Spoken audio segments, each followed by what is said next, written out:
کہ اگر خدا کو مان لے تو پھر سوال یہ ہے کہ خدا نے اس کائنات کو کیسے پیدا کیا؟ یہ ایک سوال آتا ہے ذہن میں، جس کے نہیں آتا وہ کہے گا پاگل پن ہے، خامخواہ اس پر کیوں سوچتے ہیں؟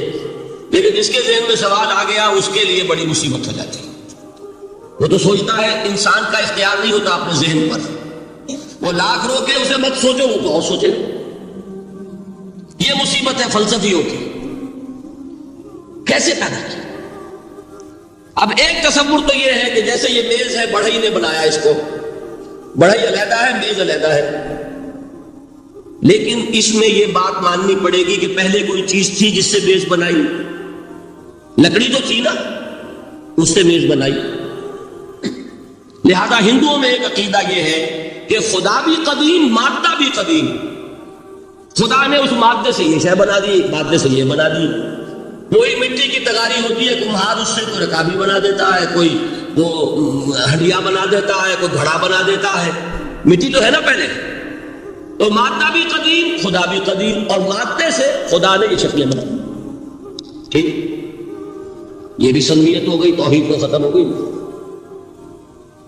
تو جن لوگوں کا ذہن تھا توحیدی لیکن اس مسئلے میں الجھ گئے، انہوں نے ایک اور شکل تجویز کی کہ خدا خود ہی اس شکل میں تبدیل ہو گیا۔ کیسے؟ جیسے برف پگھلتی ہے تو پانی بن جاتا ہے۔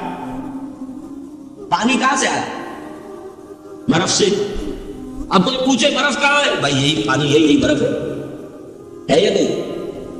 اسی پانی کو آگ کے اوپر آپ نے رکھ دیا، وہ بھاپ بن گئی۔ اب آپ کہیں برف کہاں ہے، پانی کہاں ہے؟ یہی بھاپ جو ہے یہی در حقیقت پانی ہے، یہی بھاپ جو ہے یہی برف ہے۔ یہ ہے وہ ہمارا پینتھیزم جس کو انگریزی میں کہتے ہیں، کہ خود خدا نے روپ دھار لیا اس کائنات کا۔ یہ دو فلسفے ہیں۔ کیا ہے یہ؟ بدترین شرک۔ پہلی، اگر شکل ہے تو وہ انسان خدا قرار پا گیا، جس کو اوتار مانا وہ خدا ہو گیا کہ نہیں؟ اور دوسری شکل میں تو ہر چیز ہی خدا ہے، یہ بھی خدا، یہ بھی خدا، پتھر بھی خدا، درخت بھی خدا، ہر چیز خدا۔ اس لیے کہ وہ برف پگھلی ہے تو پانی بنا ہے، وہ پانی چاہے زیر زمین آ رہا ہے، وہ پانی چاہے زمین کے اوپر دریا کی شکل میں آ رہا ہے یا زمین میں سوتے چل رہے ہیں، پانی تو وہی برف ہے جو پہاڑوں پر ہمالیہ پر پڑا ہوا، وہی پگھل رہا ہے، یہ کچھ بن رہا۔ یہ ہے شرک فی ذات کی دوسری قسم جو دنیا میں رہی، پینتھیزم اور انکارنیشن، یا حلول اور ہماؤش۔ سمجھ میں آگے؟ اب میں ایک بات آپ سے عرض کروں گا، اللہ کا اس امت پر بہت بڑا فضل ہے جس کا آپ کو شکر ادا کرنا چاہیے۔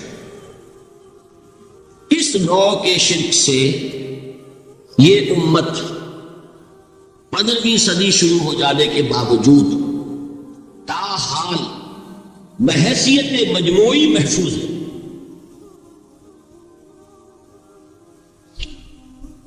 میں نے بحیثیت مجموعی کہا ہے، کوئی افراد یا عوام الناس یا جوہلاء یا شعراء یا نعت گو وہ مبالغہ آرائی میں کوئی بات کہہ دیتے ہو تو وہ علیحدہ بات ہے، لیکن مسلمانوں میں کوئی مستند فرقہ اور اس کے جو مستند عقائد ہیں ان میں الحمدللہ آج تک ایسی کوئی چیز شامل نہیں۔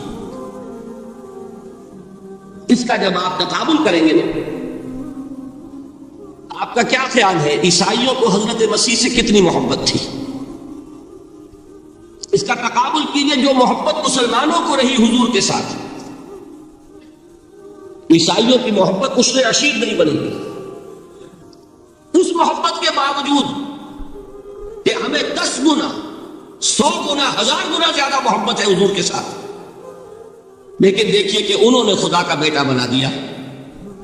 یہاں کسی نے حضور کے بارے میں یہ بات آج تک کہی؟ یہ بہت بڑا کنٹراسٹ ہے نا۔ یہ در حقیقت عقیدت اور محبت کا ظلم ہوتا ہے۔ تو عقیدت اور محبت کی کمی تو یہاں بھی نہیں، الحمدللہ ان سے زائد ہے، لیکن الحمدللہ ثم الحمدللہ ثم الحمدللہ خدا کا بیٹا تو کسی نے نہیں بنایا۔ اچھا میں ایک اور کنٹراسٹ آپ کو دکھاتا ہوں تاکہ آپ اللہ کا شکر کریں۔ حضرت علی کی کیا نسبت ہے حضور کے ساتھ؟ نبی اور امتی. حضرت علی کو خدا کہنے والے پیدا ہوئے کہ نہیں؟ بتائیے نا. کیا وجہ ہے کہ علی کو خدا کہنے والے پیدا ہوئے لیکن محمد کو خدا کہنے والے پیدا نہیں ہوئے صلی اللہ علیہ وسلم رضی اللہ تعالی عنہ؟ بہت اہم بات ہے، غور کیجیے گا اس میں. حالانکہ حضرت علی کا رتبہ کہاں، حضور کا کہاں. آج بھی آپ دیکھیے آپ کے جاہل عوام کے زبان پر نعرہ یا علی مدد کا ہوتا ہے، یا محمد مدد کسی نے کہا آج تک؟ یہ یا محمد لکھنے کے کام آتا ہے صرف. تو مسجد پہ لکھ دو تاکہ پتہ چل جائے یہ فلاں فرقے کی مسجد ہے، دوسرا خود ہی بھاگ جائے بس. یہ صرف اس کام کے لیے. باقی جہاں اصل میدان میں بات آتی ہے کوئی نعرہ لگاتا ہے یا محمد مدد. محمد کا رتبہ اونچا یا علی کا؟ تو ان سے کیوں نہیں مدد مانگی؟ یہ سوالات آپ کے سامنے رکھ رہا ہوں. پھر یہ کہ جس طریقے سے کہ غوث اعظم کو پکارا جاتا ہے، کیا محمد کو پکارا جاتا ہے؟ کیا نسبت ہے؟ حضرت علی تو پھر بھی صحابی ہے، خلیفہ چہارم ہے، حضور کے چچا داد بھائی ہے، داماد ہے. غوث اعظم تو بہرحال وہ نسبت تو نہیں ہے. دیکھیے میں اس کا تعلق جوڑتا ہوں ختم نبوت سے. جس طرح اللہ نے خصوصی حفاظت فرمائی ہے قرآن کی، اسی طرح خصوصی حفاظت فرمائی ہے محمد رسول اللہ. یہ اسپیشل پروٹیکشن ورنہ نہیں ہو سکتی تھی. یہ خصوصی تحفظ ہے اللہ. یہاں بگاڑ پیدا ہو جائے تو صحیح کون کرے گا؟ حضرت مسیح کی اصل حقیقت تو حضور نے آ کے بتا دی. ذَلِكَ عِيسَى ابْنُ مَرْيَمَ قَوْلَ الْحَقِّ الَّذِي فِيهِ يَمْتَرُونَ مَا كَانَ لِلَّهِ أَن يَتَّخِذَ وَلَدًا سُبْحَانَهُ. یہ حضور نے آ کر حضرت مسیح کی حقیقت بیان کر دی کہ نہیں؟ سورہ مریم کی یہ آیات سنی تھی نجاشی رحمت اللہ علیہ نے جب حضرت جعفر ابن ابی طالب کی زبان سے، تو کیا کہا تھا تنکا اٹھا کر، خدا کی قسم جو 3 آیات میں مسیح کا مقام بیان ہوا ہے، مسیح اس سے تنکا بھر بھی زیادہ نہیں. لیکن اگر محمد رسول اللہ کو خدا کا بیٹا بنا دیا گیا ہوتا یا خدا بنا دیا گیا ہوتا تو کون آتا اس کی اصلاح؟ جیسے قرآن مجید کا تحفظ ہے ایسے ہی محمد رسول اللہ کا تحفظ. وہ تحفظ ہوا کیسے ہے؟ جتنا قرآن مجید نے ایمفیسائز کیا حضور کی بشریت کو، قل انما انا بشر مثلکم، اے نبی ان کو بتاتے رہیے، بار بار بتائیے کہ مجھے کچھ اور نہ بنا لینا، میں بھی بشر ہوں، انسان ہوں. ہاں مجھ پر وحی ہوتی ہے، تم پر نہیں ہوتی، یہ فرق ہے. میں رسول ہوں، تم نہیں ہو. یہ بات میں ذرا اور مسئلہ میں واضح کروں گا. ابھی صرف یہ نوٹ کیجئے کہ یہ تحفظ جو ہے، جیسے قرآن کو تحفظ دیا لیکن اس کے لیے ذرائع بھی ہے. یہ حفظ قرآن کا سلسلہ جو ہے یہ اس کا ذریعہ بنا. یہ رمضان میں تراویح جو ہے اس کا ذریعہ بنی. ہمارے ملکوں کے اندر تو حفاظ کو مسجدیں نہیں ملتی، تلاش کرتے پھرتے ہیں. اور ایک جیسا کہ اینول جشن ہوتا ہے قرآن مجید کا، ہر حافظ اپنا حفظ تازہ کر رہا ہے، حفاظ لگے ہوئے ایک دوسرے کے ساتھ تازہ کرنے میں. یہ ذریعہ ہے اللہ تعالیٰ نے کہ جس کے ذریعے سے قرآن کو محفوظ کیا. تو حضور کو جو حفاظت دی اس کا ایک طریقہ کیا ہوا؟ قرآن مجید میں حضور کی بشریت کا نمایاں کرنا، اور دوسرا یہ کہ خود حضور نے ایسی باریک بینی سے روکا. یہ بھی آپ کو پسند نہیں تھا کہ میں آؤں تو تم کھڑے ہو جاؤ. سنا کہ نہیں سنا آپ نے؟ صحابہ کو آپ روکتے تھے. ایک صحابی کی زبان سے نکل گیا ما شاء اللہ و ما شئت، جو اللہ چاہے اور جو آپ چاہیں. فوراً روک دیا اجعلتنی للہ ندا، کیا تم نے مجھے خدا کا مد مقابل بنا دیا؟ مشیت صرف اس کی. یہ روک ٹوک، یہ وہ چیزیں ہیں کہ جس کی بنا پر اللہ نے تحفظ عطا فرمایا. یہ جو آپ نے فرمایا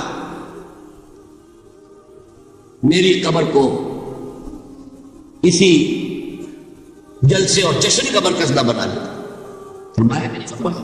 اللہ تعالیٰ نائب فرمائے بنی اسرائیل پر کہ انہوں نے اپنے نبیوں کی قبروں کو تو میلہ گاہ بنا لیا۔ یہ ساری وہ ہے، یہ تحفظات ہیں، یہ بچاؤ ہے، یہ امت کو متنبع کیا جا رہا ہے۔ یہ محبت اور عقیدت کا غلو جیسے پہلے ہوا، یا اہل الکتاب لا تغلو فی دینکم، اے کتاب والو اپنے دین میں غلو سے کام کرو۔ یہ غلو محبت، غلو عقیدت ہے جس کی بنا پر وہ خدا کے بیٹے بنا دیے گئے، اور اگر وہ ہوتا یہاں اللہ کا نہ معلوم اللہ کے برابر کس طریقے سے حضور کو بنا دیا جاتا، لیکن قرآن نے خود حضور نے اس کی پیشبندی کی، جس کا ظہور ہم دیکھ رہے ہیں کہ اللہ کے فضل و کرم سے یہ امت تاحال بحیثیت مجموعی محفوظ ہے۔ البتہ دیکھیے شاعروں کی باتیں اور ہوتی ہیں، اور عوام کی اور واعظوں کی اور نعت گوؤں کی باتیں جو ہے وہ اور ہیں۔ میں جس چیز کی نفی کر رہا ہوں وہ علماء کی بات ہے۔ شاعروں کا تو قرآن مجید کے اندر خود ہی بھاڑا پھوڑ دیا اللہ نے، وَالشُّعَرَاءُ يَتَّبِعُهُمُ الْغَاوُونَ أَلَمْ تَرَ أَنَّهُمْ فِي كُلِّ وَادٍ يَهِيمُونَ إِنَّهُمْ يَقُولُونَ مَا لَا يَفْعَلُونَ۔ مبالغہ نہ کریں تو شعر میں رنگ ہی پیدا نہیں ہوتا، پھر شعر کائے کو کہنا ہے نثر کہو بھائی، مبالغے سے اس میں ایک تاثیر ہے۔ وہ مبالغے ہمارے شاعروں نے ہمارے نعت گوؤں نے کیے ہیں، اور اس میں اللہ تعالیٰ انہیں معاف کرے، بالکل اوتار کر الفاظ بھی استعمال کر دیے۔ وہی جو مستوی اشٹا خدا ہو کر ادھر پڑا وہ مدینے میں مصطفیٰ ہو کر۔ بتائیے رام چندر جی کے بارے میں جو عقیدہ ہے، اب کیا فرق رہ گیا؟ بال برابر فرق ہے یا کوئی؟ اور نقطے پیدا کرتے ہیں۔ مدینے کی مسجد میں منبر کے اوپر بغیر عین کا ایک عرب ہم نے دیکھا، کیا سمجھ میں آیا؟ عرب میں سے عین نکالا، کیا بنا؟ یہ نقطہ آفرینی ہے۔ اسی طریقے سے ہماری شاعری میں کچھ ہموس کا رنگ بھی پیدا ہو گیا۔ خود کوزا ہو، خود کوزا کرو، خود گلے کوزا، خود رندے سبو کش، خود برسر آکوزا خریدار بیامت بشکست و رواشا۔ وہ خود ہی کوزا ہے، خود ہی مٹی ہے جس سے کوزا بنا ہے، خود ہی کوزے کا بنانے والا ہے۔ سمجھ رہے؟ الفاظ تو بڑے پیارے ہیں، بڑے مزیدار ہیں، آدمی ایک دفعہ وجد میں آ جاتا ہے، لیکن ہے کیا؟ وہی ہے نا کہ وہی جو برف تھا پگھل کر پانی بن گیا۔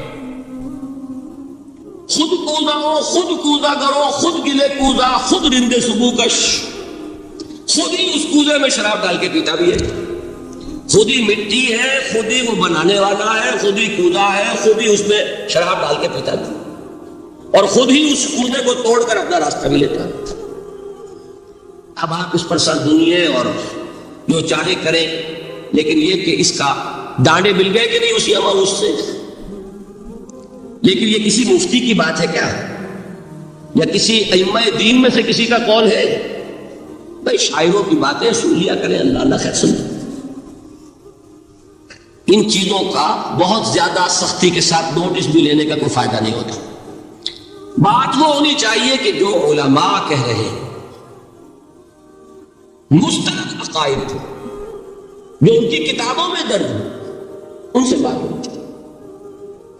تو یہ چیزیں، یہ گمراہیاں آئی ہیں، لیکن الحمدللہ ثم الحمدللہ کہ یہ عوام میں ہے، جہلاء میں ہے، شعراء میں، نعت گو میں ہے، یہ کسی بھی مستند دینی فرقے کے مستند علماء میں ہم کے ہاں موجود ہیں۔ البتہ ایک مسئلہ جو ہے نور اور بشر کا، وہ ذرا تھوڑا سا میں حل کر دوں آج۔ آپ سمجھتے ہوں گے لا ینحل ہے۔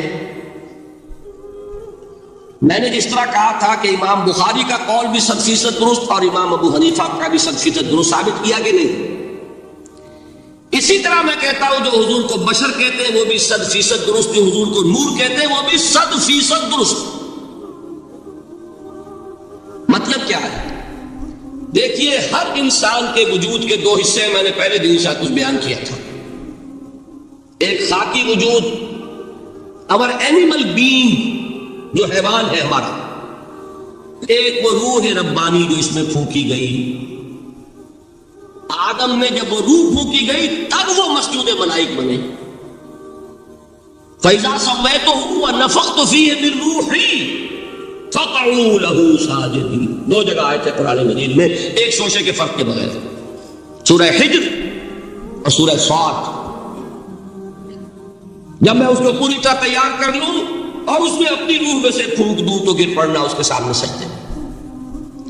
ہمارا جو خاکی وجود ہے وہ ظلمانی ہے، اور جو ہمارا روحانی وجود ہے وہ نورانی ہے. اس کی نسبت کس سے ہے؟ اللہ سے.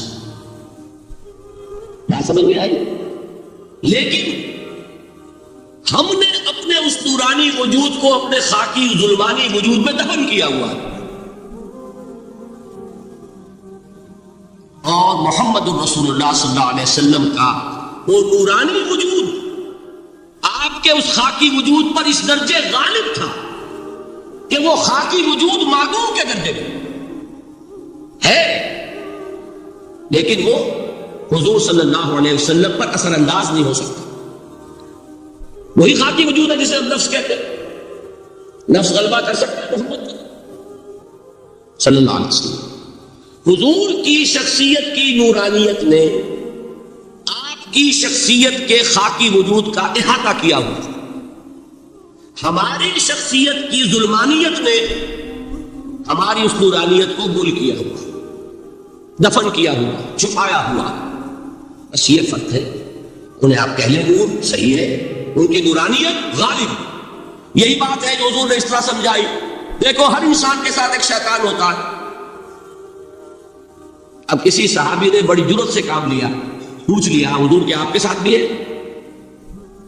ہر انسان کے ساتھ جو کہا نا، تو انسان تو ہے آپ بھی، لیکن آپ کے ساتھ بھی ہے. آپ نے فرمایا ہے، لیکن میں نے اسے مسلمان کر رکھا. بات ختم ہو گئی. نفی نہیں ہے، وہ میرے تابع ہے، میرا مطیع ہے، مجھے قدم نہیں پہنچا سکتا. ہے تو صحیح، لیکن نہ ہونے کے درجے میں آ گیا کہ نہیں. یہ ہے فرق صاحب. اور میں یہاں پہ کوٹ کرنا چاہتا ہوں ایک بہت بڑے بریلوی مکتب فکر کے عالم دین صاحبزادہ، نام میرے ذہن سے ایک دم اتر گیا، سید الحسن. اللہ تعالیٰ ان کی خطاؤں سے درگزر فرمائے، ان کی مغفرت فرمائے. آپ نے سنا ہوگا. انہوں نے ایک روز تقریر کی جو میں نے سنی، اور تقریر کہاں کی؟ ساہیوال میں. وہاں کا ایک بہت مشہور چوک ہے، مہاجرین، مسجد مہاجرین کہلاتی ہے، وہاں تقریر تھی. میں نے سنی. ان کے الفاظ یہ تھے کہ کیا آپ لوگ ہمیں جاہل سمجھتے ہیں؟ کیا ہمیں عربی نہیں آتی؟ کیا ہم نے قرآن نہیں پڑھا جس میں بار بار یہ لکھا ہوا ہے کہ حضور بشر ہے؟ حضور بشر ہیں، لیکن اصل میں ہم حضور کی بشریت کو نمایاں کرنے کو سوء ادب سمجھتے ہیں. بات سمجھیے آپ نے؟ اس طرح پیاری بات ہے. انہوں نے کہا کہ آپ کے باپ کا نام کیا ہے؟ عبد الرحمان. آپ عبد الرحمان کہہ کے پکارتے انہیں؟ ابا جان. ابھی آپ نے وہ آیات سنی، حضرت ابراہیم نے اپنے مشرک باپ کو یا ابت ہے، یا ابت ہے، بڑا پیارا ترجمہ کیا. ابا جان، ابا جان، کیا نام لیں؟ آپ کے باپ کا نام ہے، نام نہیں لیتے آپ. کیوں؟ ادب کی وجہ سے. اسی وجہ سے ہم در حقیقت حضور کی بشریت کو نمایاں کرنے کو سوء ادب سمجھتے ہیں.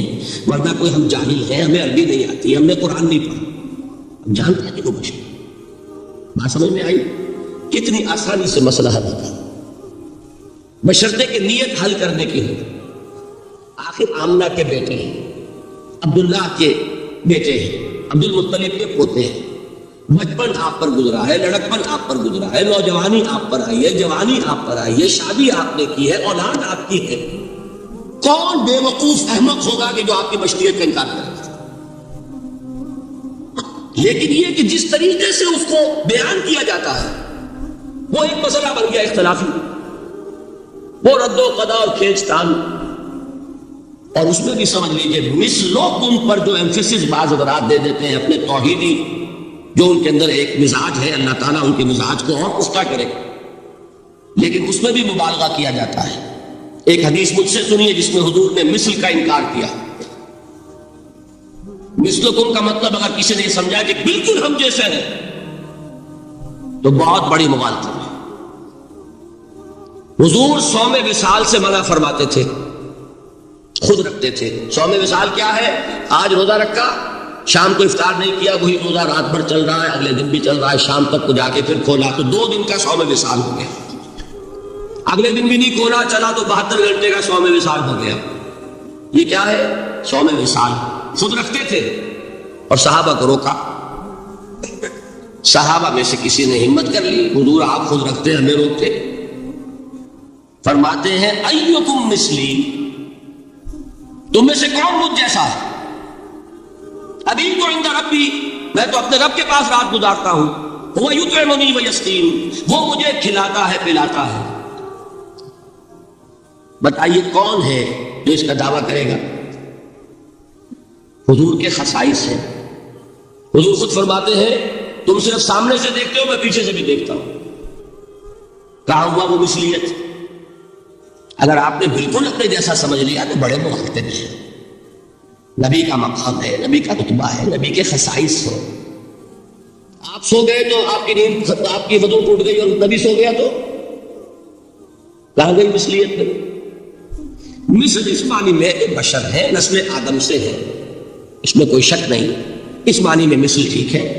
قل انما انا بشر مثلکم، لیکن ہر اعتبار سے تو سب سے بڑا فرق یہی ہے کہ وہی آ رہی ہے، معراج پہ تشریف لے گئے ہیں، اس دنیا میں بیٹھے ہوئے بھی جنت کا مشاہدہ فرما دیتے ہیں، کرا دیا جاتا ہے، دوزخ کا مشاہدہ کرایا جاتا ہے، فرشتے کو دیکھ رہے ہیں، یہ چیزیں ہیں۔ اور پھر خصائص جیسا کہ میں نے عرض کیا کہ آپ پیچھے سے بھی دیکھتے ہیں۔ آپ کا معاملہ یہ ہے کہ آپ اگر سو جائیں تو آپ کا وضو نہیں ختم ہوگا۔ یہ ساری چیزیں جو ہیں ان سب کو بیلنس کیجئے تو معلوم ہوگا کہ آپ بشر بھی ہیں، 100% درست، لیکن آپ کی وہ نورانیت، آپ سراج منیر، ہدایت کا روشن چراغ، آپ کی جو روح انور ہے، وہ آپ کے اس جسدی وجود پر اس طریقے سے حاوی ہے کہ گویا کہ اس نے اس کی ظلمانیت کو ختم کر کے رکھ دیا۔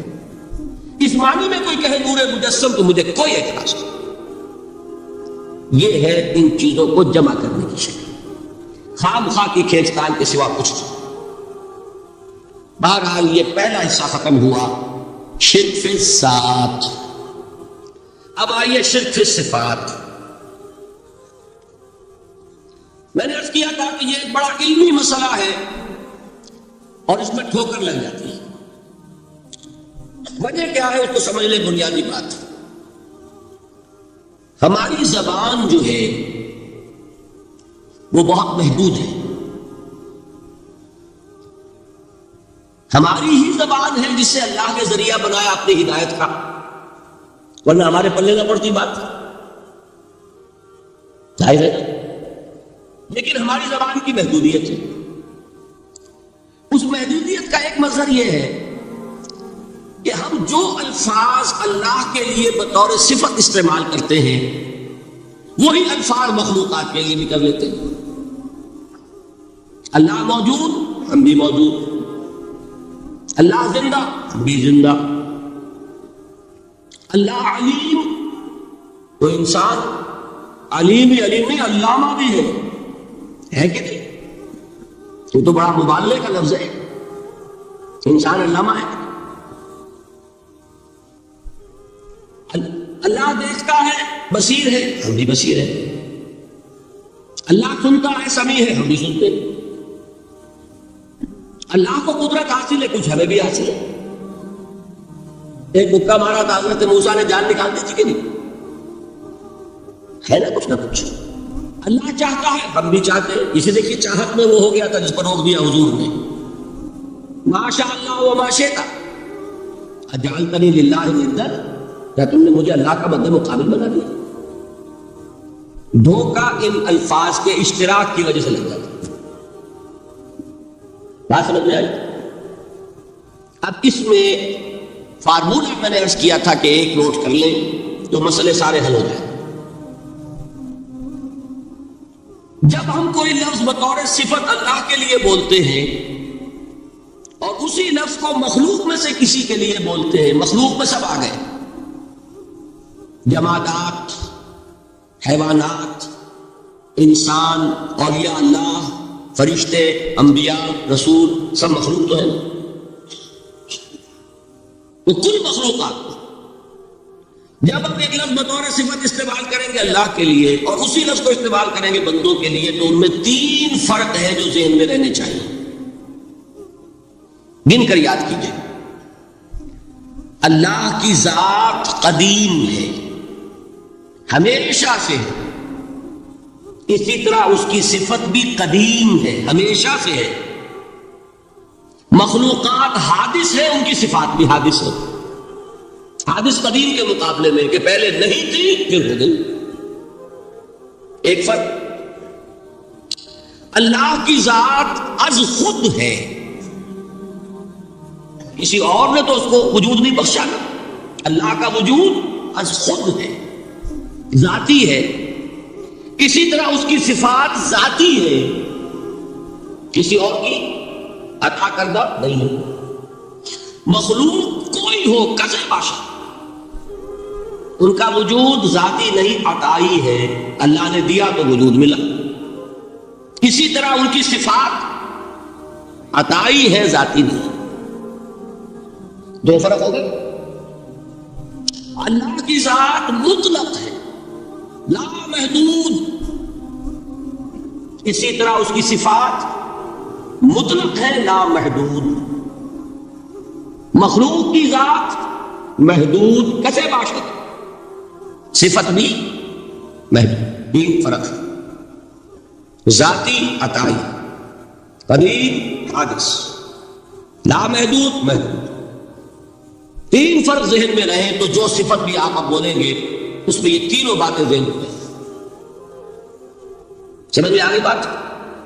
اب اس کا اطلاق کیجیے تو یہ علم غیب کا مسئلہ حل ہو جائے گا. یہ بھی لا ینحل سمجھا جاتا ہے.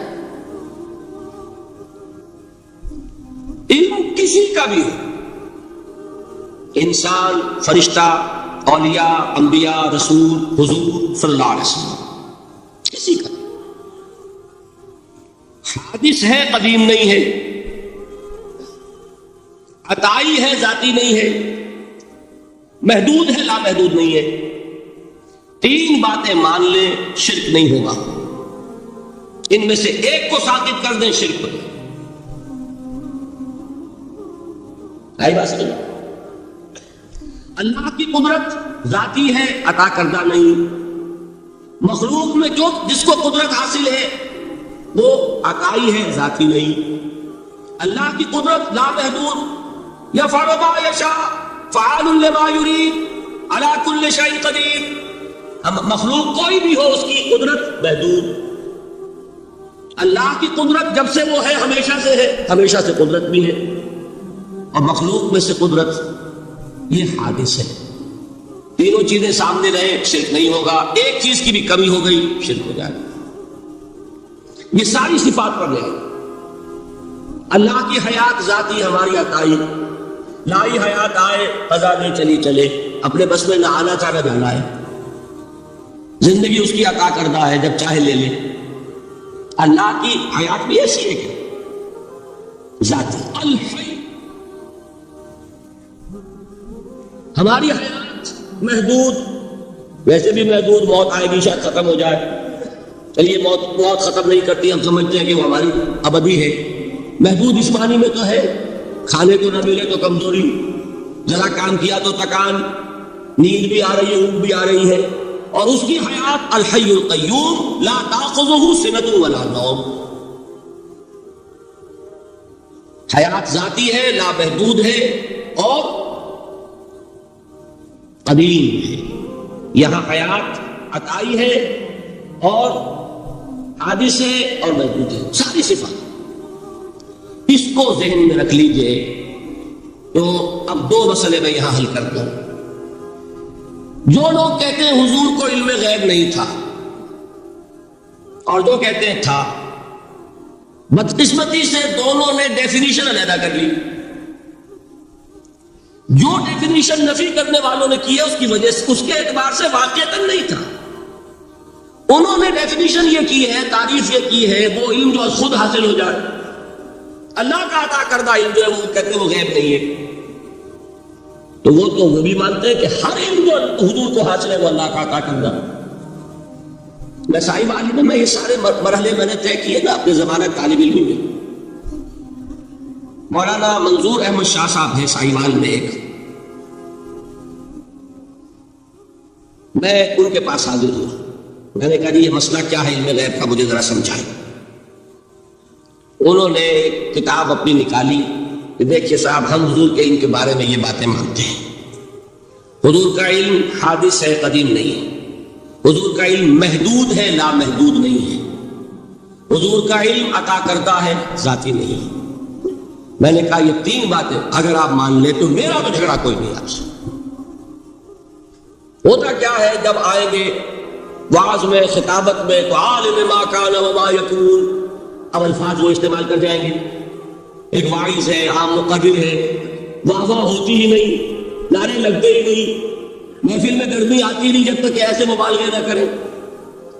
لیکن وہ چیز لکھی ہوئی ان کے ہاں ہے کہ حضور کا علم حادث ہے، قدیم نہیں ہے، حضور کا علم محدود ہے، لامحدود نہیں ہے، حضور کا علم عطائی ہے، ذاتی نہیں ہے۔ ان تینوں چیزوں کے بعد کوئی بڑے سے بڑا وہابی اور بڑے سے بڑا اہل حدیث بھی انکار نہیں کرتا۔ باقی یہ بات جان لیجئے کہ غیب اور حضور یا شہادہ یہ در حقیقت عام انسانوں کے اعتبار سے الفاظ استعمال ہوئے۔ جب قرآن میں کہا جاتا ہے عالم الغیب والشہادہ، اللہ غیب اور جو ظاہر ہے یا موجود ہے سب کا جاننے والا ہے، تو مجھے بتائیے اللہ کے لیے کوئی غیب ہے؟ اللہ کے لیے کوئی شے غیب ہے؟ تو کیوں کہا جا رہا ہے عالم الغیب والشہادہ؟ وہ ہمارے اعتبار سے کہا جا رہا ہے، جو تمہارے لیے غیب ہے اللہ اس کو بھی جانتا ہے، اور جو تمہارے سامنے اللہ اسے بھی جانتا ہے۔ اللہ کے لیے تو کل شہادہ ہے، کسی شے کا لا یعزب عنہ مثقال ذرۃ فی السماوات والارض، آسمانوں اور زمین کا ایک ذرہ بھی اس سے غائب نہیں ہوتا۔ غیر کا وجود کیا اللہ کا؟ تو یہ الفاظ مستعمل ہیں ریلیٹو ہمارے اعتبار سے، اور ہمارے اعتبار سے جو شے غیب ہے اس میں سے ایک حصہ اللہ دیتا ہے نبی کو، تبھی تو نبی بنا۔ فرشتے کو دیکھا، فرشتہ ہمارے لیے غیب ہے۔ جنت دکھائی کہ نہیں دکھائی، ہمارے لیے غیب ہے کہ نہیں؟ دوزخ کا مشاہدہ کرایا کہ نہیں کرایا، ہمارے لیے وہ غیب ہے کہ نہیں ہے؟ جو چیزیں ہمارے لیے غیب ہیں انہی کے پردے اللہ کچھ اٹھاتا ہے، کل غیب نہیں۔ کل غیب کا علم ہو جائے گا تو وہ شرک ہو جائے گا۔ کل کا لفظ جہاں آیا شرک ہوا۔ جب آپ کہہ رہے ہیں محدود ہے، لا محدود نہیں ہے، تو کل کا لفظ استعمال نہیں کر سکتے۔ لیکن غیب میں سے کچھ علم دیا گیا تبھی تو نبی بنا، ورنہ میرے اور نبی میں فرق کیا ہوا پھر؟ البتہ یہ کہ وہ غیب کا علم ہو یا حاضر کا علم ہو، سائنٹیفک نالج ہو یا وحی کا علم ہو، کوئی بھی علم ہو، آیت الکرسی کے الفاظ نوٹ کیجئے، یعلم ما فی السماوات وما فی الارض، وہ جانتا ہے ولا یحیطون بشیء من علمہ الا بما شاء، مخلوق میں سے کوئی بھی اس کے علم میں سے احاطہ نہیں کر سکتا مگر جتنا وہ چاہے۔ اب یہ بات علیحدہ ہے کہ ہم کون ہیں طے کرنے والے کہ ناپے بیٹھ کر کے اللہ نے ابراہیم کو کتنا علم دیا ہم ناپ سکتے ہیں، عیسیٰ کو کتنا دیا ہم جان سکتے ہیں؟ تو ابراہیم کا، موسیٰ کا، عیسیٰ کا نہیں ناپ سکتے تو محمد رسول اللہ کا کہاں ناپیں گے؟ یہ پاگل پن ہے، یہ ہے جو غلطی ہوتی ہے۔ ہم کون ہے طے کرنے والے؟ اللہ نے اپنے نبی کو دیا جو دیا، بات ختم۔ کل نہیں کہیں گے، کل کہا شرک ہو جائے، ذاتی کہا شرک ہو جائے۔ عطائی ہے، جو دیا اللہ نے دیا، اور کل نہیں دیا، جتنا چاہا دیا، ہے حادث، قدیم نہیں۔ تینوں چیزوں مان لیجئے تو شرک کا کوئی شائبہ نہیں۔ باقی جہاں ایک طرف قرآن میں وہ آیات ہیں کہ اللہ کے غیب کو کوئی نہیں جانتا، ٹھیک، وہاں یہ بھی ہے کہ لا یظہر غیبہ، لا یظہر علی غیبہ الا من ارتضی بالرسول، وہ اپنے غیب پر قابو نہیں دیتا مگر اپنے رسول میں سے جس کو چاہے. یہ دونوں آیتیں قرآن کی ہے کہ نہیں؟ اسی لیے در حقیقت جو غیب کی نفی کرتے ہیں حضور سے، وہ کہتے ہیں کہ از خود معلوم ہونے والی شے غیب ہے. ہم کہتے ہیں از خود تو کوئی بھی شے کسی کو معلوم نہیں، ہمیں حاضر کا علم بھی اللہ ہی دیتا ہے تو ہوتا ہے، غیب کا تو بہت دور کی بات ہے. یہ مسئلے بڑے سیدھے ہیں، خام خواہ ہم نے پیچیدہ بنایا ہوا ہے. خدا کے لیے ان مسئلوں کو سلجھائیے، جوڑیے، کاٹنے کی بجائے جوڑنے کی فکر کیجیے کہ بھائی یہ اپنی اپنی جگہ پر علیحدہ علیحدہ تم نے تعریفیں کر رکھی ہیں اس لیے جھگڑ رہے ہیں، ورنہ دونوں باتیں صحیح ہیں. ایک مسئلہ ذرا اور زیادہ علمی ہے، میں ذرا پریشان ہو رہا ہوں کہ وقت زیادہ ہو رہا ہے. وہ مسئلہ ہے وحدت الوجود کا. ہمارے بہت سے صوفیہ وحدت الوجود کے قائل ہیں،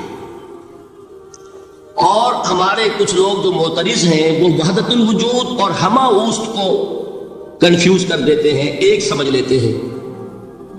ہمہ اوست میں بیان کر چکا ہوں کہ بدترین شرک ہے.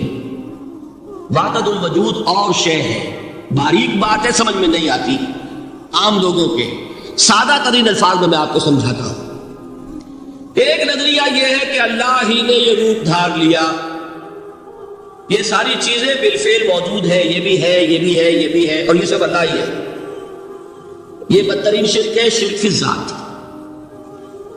ایک لوگوں کی رائے یہ ہے کہ یہ کچھ ہے ہی نہیں، یہ شراب ہے. شراب میں کیا ہوتا ہے؟ آپ کو پانی نظر آتا ہے؟ ہوتا ہے پانی؟ نہیں. ہر چند کہے کہ ہے، نہیں ہے ہی نہیں. بس اللہ ہی ہے، یہ ہے ہی نہیں. دیکھیے ایک شعر ہے، کل ما فی الکون وہم او خیال اور رکوس فی البرایا او ظلال.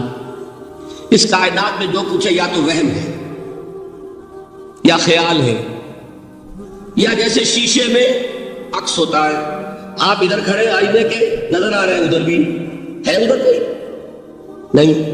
یا جیسے سایہ ہوتا ہے، سایہ درخت کا سایہ زمین پر پڑ رہا ہے، اس کا کوئی وجود ہے. تو ایک رائے یہ، آپ اس سے اختلاف کریں، اسے پاگل پن کہہ دیں، کیا بیوقوفی کی بات کر رہے ہیں؟ جو چاہے آپ کہہ دیں، شرک نہ کہیے. وہ کہتے ہیں موجود صرف ایک ذات اللہ کی ہے، حقیقتاً موجود. یہ جو کچھ نظر آ رہا ہے یہ موجود ہی نہیں ہے.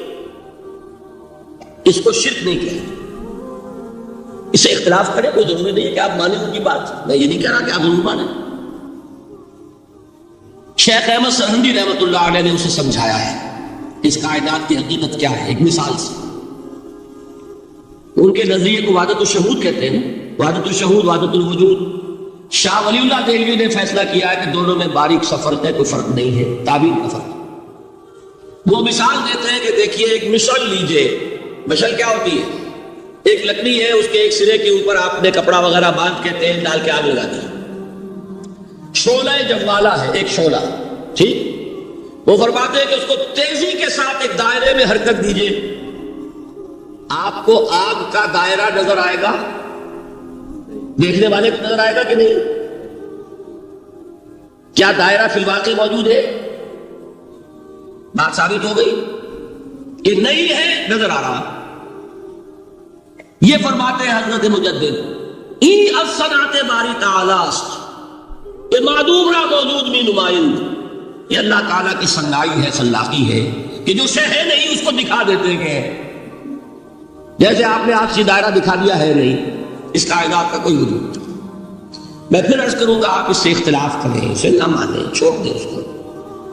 یہ مسئلے ہیں فلسفے کے، لیکن سوال یہ ہے کہ اس کو شرک نہیں کہیں گے آپ. شرک وہ ہے جب کہیں یہ بھی شے ہے اور خدا ہے، یہ بھی ہے اور خدا ہے، پتھر بھی ہے اور خدا ہے. جب یہ کہا جائے گا یہ ہے ہی نہیں، صرف خدا ہے، تو در حقیقت اس کو شرک نہیں کہیں گے. یہ وحدت الوجود ہے، یونٹی آف بینگ. اب اس کو میں ایک اور اعتبار سے سمجھا دوں گا تو مجھے امید ہے اللہ تعالیٰ اس کو آپ پر کھول دے گا. دیکھیے ایک ہمارا علم، ایک اللہ کا علم، ٹھیک. جب تقابل کریں گے تو کیا کہیں گے؟ اللہ کے علم کے مقابلے میں ہمارا علم ہے ہی نہیں، ٹھیک. اللہ کی قدرت کے مقابلے میں ہماری قدرت زیرو، اللہ کی مشیت کے مقابلے میں ہماری مشیت کچھ نہیں۔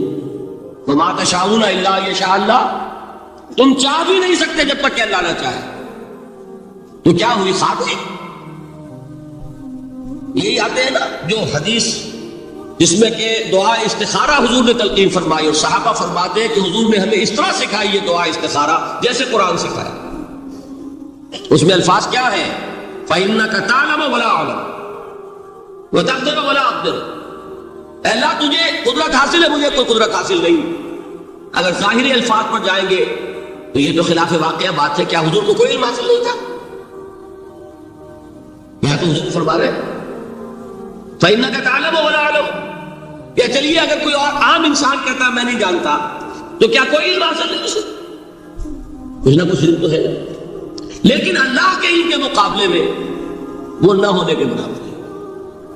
اسی طریقے سے سمجھ لیجئے اللہ کے وجود کے مقابلے میں اس کائنات کا وجود نہیں ہے۔ بات ختم ہو گئی، مسئلہ صاف ہو گیا۔ حقیقی وجود صرف اللہ کا ہے، یہ اعتباری ہے، یہ transient, all is change, panta rhei, بدل رہی ہے ہر شے، کسی چیز کو ثبات نہیں۔ آپ ایک لمحے پہلے جو آپ تھے وہ آپ، ایک لمحے بعد وہ آپ نہیں ہیں، بدل گئے۔ ایک تسلسل ہے آپ کا کہ آپ سمجھتے ہیں کہ آپ وہی ہیں کہ جو آج سے 10 سال پہلے تھے۔ کیا آپ وہی ہیں؟ بدل چکے، خون پورا بدل چکا، نمنوں کتنی دفعہ بدل چکا، کھال بدل چکی۔ یہ تو معلوم یہ ہوا کہ یہ جو کچھ ہے ٹرانزینٹ ہے، عارضی ہے، فانی ہے، نہ ہونے کے برابر ہے، وجود برحق صرف اللہ۔ یہ بھی در حقیقت اسی شرک فی الوجود کی بات ہے۔ اگر ہم یہ کہیں کہ اللہ بھی موجود ہم بھی موجود، یہ کیا ہو گیا؟ شرک فی الوجود۔ اسی کو کہا غالب نے جاروں میں لا بیار کہیں شرک فی الوجود، با گرد فرش و سینہ بے ما برابر است۔ اگر آپ کے گدے کے اوپر گردہ پڑ گیا ہو تو جھاڑتے ہیں نا، فرش کے اوپر گردہ ہے تو جھاڑو سے صاف کرتے ہیں۔ غالب کہتا ہے کہ اگر تمہارے دل میں یہ گردہ آ گیا ہے کہ تم بھی موجود ہو، اللہ بھی موجود ہے، تو لا کی جھاڑو سے صاف کر دو اس گردے کو، کہ یہ شرک فی الوجود ہو جائے گا۔ ہم نہیں ہیں، ہمارا کیا وجود، ہماری کوئی کیا حقیقت، اللہ ہی ہے، بس یہ ہے اصل میں۔ پھر میں عرض کروں گا کوئی قبول کرے نہ کرے، اسے گمراہی کہے، اس کو جھوٹ کہے، اسے پاگل پن کہے، میں نہیں جھگڑوں گا، لیکن شرک نہیں کہہ سکتے آپ اس کو۔ شرک وہ ہماؤس ہے، اس میں اور اس میں زمین و آسمان کا فرق۔ اب آئیے آخری شرک، شرک فی العبادت یا شرک فی الحقوق۔ اللہ کے حقوق کے لیے ایک لفظ استعمال کریں گے تو وہ کیا ہے؟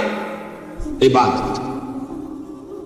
وما خلقت الجن والانس الا لیعبدون، میں نے جنوں اور انسانوں کو پیدا ہی اس لیے کیا کہ میری عبادت کریں۔ اب عبادت میں شرک اگر ہوگا تو یہ شرک کی تیسری قسم ہو جائے گی۔ عبادت میں شرک سے مراد کیا ہے اس کو سمجھیے۔ یہ میں پہلے بیان کر چکا ہوں عبادت کسے کہتے ہیں۔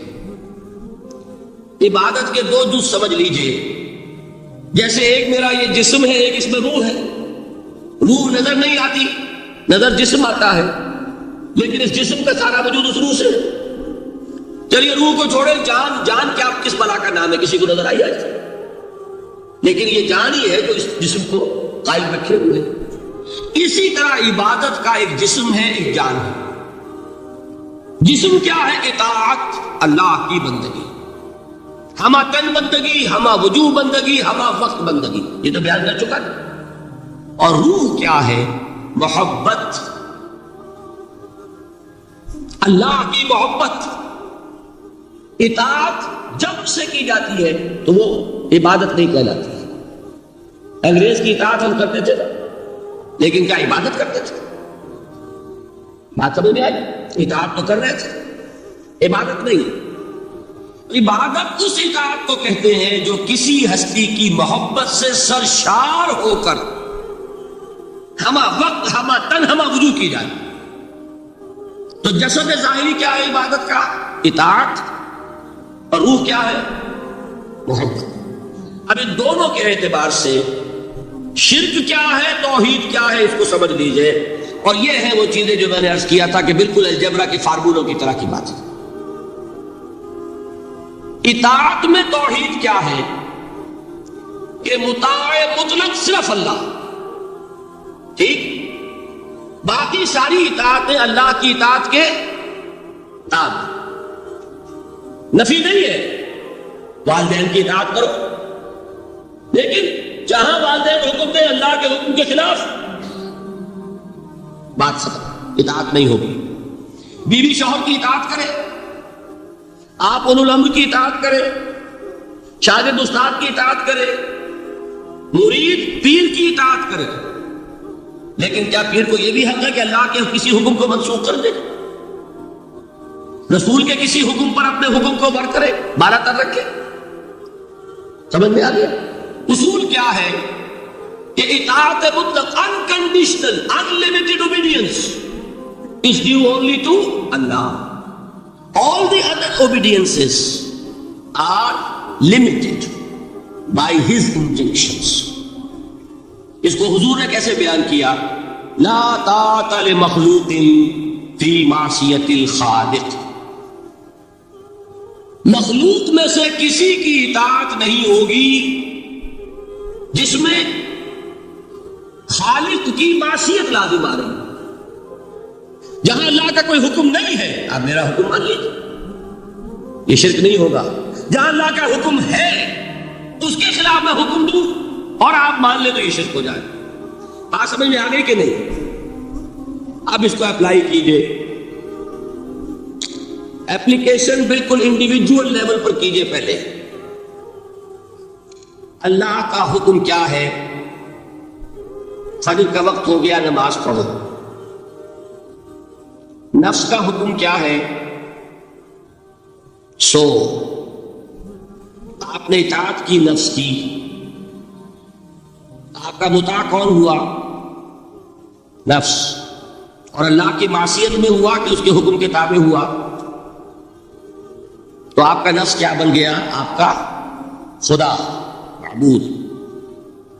یا غلطی ہے اس میں؟ اس شرک کو پہچانیے، کون بچے گا؟ آپ بات سمجھ رہے؟ اگر تو وہ فارمولہ صحیح ہے تو پھر یہ اپلائی ہو گیا۔ اب آپ کے اندر اتنی ہمت ہونی چاہیے، یا یہ سوچیے کہ فارمولے میں غلطی ہے، یو کین ریفر بیک، آئیے دوبارہ دیکھیے، فارمولہ صحیح ہے۔ لا طاعت لمخلوق، میرا نفس مخلوق ہے کہ خالق ہے؟ مخلوق۔ میں نے اپنے نفس کی اطاعت کی اپنے خالق کی معصیت میں، تو میرا مطاع کون ہوا؟ نفس۔ جو مطاع ہے وہی معبود ہے، میرا معبود کون ہوا؟ نفس۔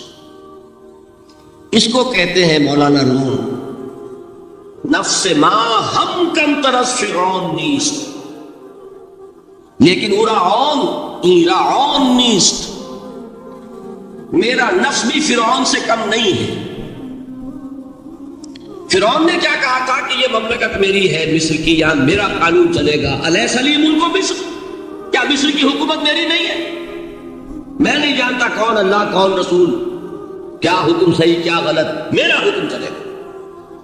تو میرا نفس بھی تو یہی کہتا، میں نہیں جانتا کیا اللہ کا حکم کیا رسول کا حکم، میری مرضی پوری کرنی پڑے گی، میری خواہش، میری چاہت، میری تمنا وہ پوری کرنی پڑے گی، اور ہم ہاتھ جوڑ کر اس کے آگے کھڑے ہو جائیں کہ بھائی ٹھیک ہے جو تیری مرضی، اللہ کی مرضی پیچھے، تیری مرضی پہلے۔